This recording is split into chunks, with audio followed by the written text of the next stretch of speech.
స్థానిక సంస్థల్లో బీసీల ప్రాతినిధ్యం సంబంధిత అంశాలపై రాజీవ్ రంజన్ మిశ్రా డెడికేటెడ్ కమిషన్ తన నివేదికను సీఎం చంద్రబాబుకు సమర్పించింది. కొన్ని ప్రాంతాల్లో స్వయంగా పర్యటించిన రాజీవ్ రంజన్ మిశ్రా అక్కడి బీసీల పరిస్థితిని అధ్యయనం చేశారు.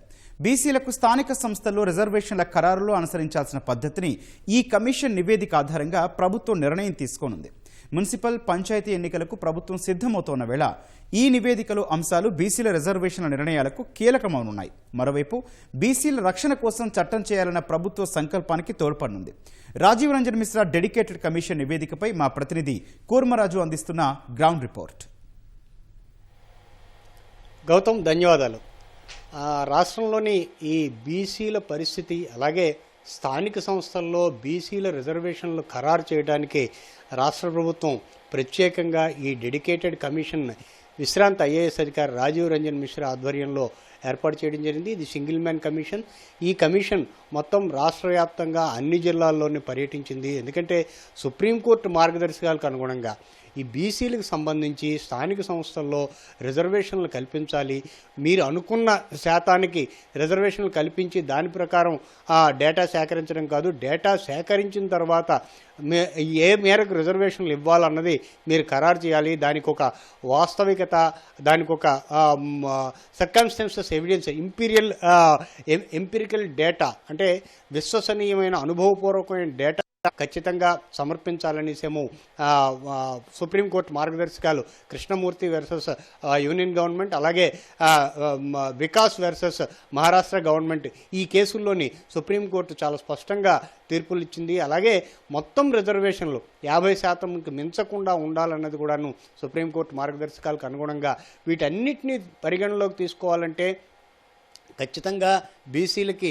రాష్ట్ర ప్రభుత్వం ఇస్తామనుకుంటున్న ప్రాధాన్యం ఆ చట్టసభల్లో ఎటువంటి న్యాయపరమైన అంశాలు లేదంటే అడ్డంకులు ఎదురుకాకుండా ఈ రిజర్వేషన్లు ఖచ్చితంగా తీసుకోవాలి అంటే, ఖచ్చితంగా వర్తింపజేయాలంటే ఈ ఎంపిరికల్ డేటా వీటిని విశ్లేషించి, అలాగే సుప్రీంకోర్టు నిర్దేశించింది ట్రిపుల్ టెస్ట్ అనేసి. ఆ ట్రిపుల్ టెస్ట్లో ఏంటంటే ఎంతమంది బీసీలు ఉన్నారు, వాళ్ళకి స్థానిక సంస్థల్లో ఏ రకమైన ప్రాతినిధ్యం ఉంటుంది, వాళ్ళు అనుభవిస్తున్న కులాలేంటి, వృత్తులేంటి, ఇవన్నీ కూడాను అందులో సమగ్రంగా ఉండాలనేసేమో ఖచ్చితంగా సుప్రీంకోర్టు మార్గదర్శకాలు ఉన్నాయి.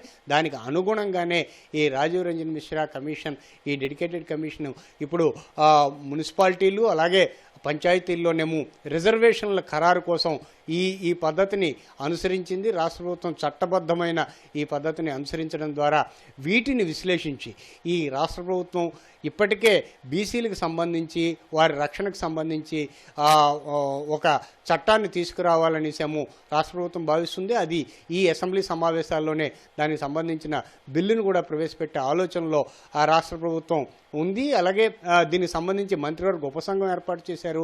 మంత్రివర్గ ఉపసంఘం కూడాను దీని మీద ప్రత్యేకంగా చర్చించింది. ఇవన్నీ అంశాలను కూడాను అందులో పొందుపరిచే అవకాశం ఉంది.